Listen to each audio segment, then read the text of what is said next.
সকালবেলা মানুষরা ঈমান নিয়ে বের হয়েছে, বিকালবেলা ঈমান হারা হয়ে ঢুকবে।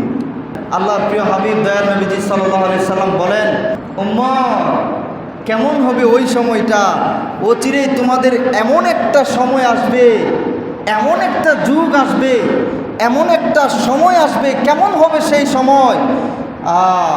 যেই সময় আল্লাহর হাবিব বলেন, যখন চালুনি দ্বারা, ছাঁকনি দ্বারা ছাঁকা হয়ে যাবে ভালো মানুষগুলাকে, ভালো মানুষগুলো আল্লাহর কাছে উচিত তাড়াতাড়ি উঠে যাবে।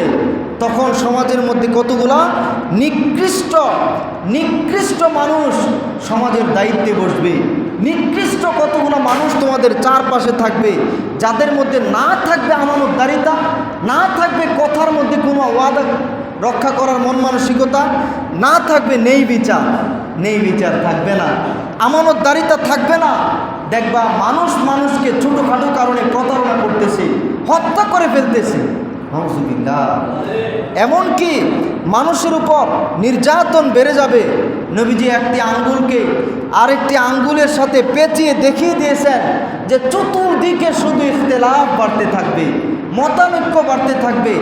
এমনকি মানুষ দাঙ্গা হাঙ্গামা ইত্যাদির মধ্যে মানুষ নেই বিচার আশাই হারায় ফেলবে, যে বিচার আছে নাকি, মানুষ নেই বিচার হারায় ফেলবে। তখন কেমন হবে তোমাদের অবস্থা? তখন কেমন হবে তোমাদের অবস্থা ওই সময়?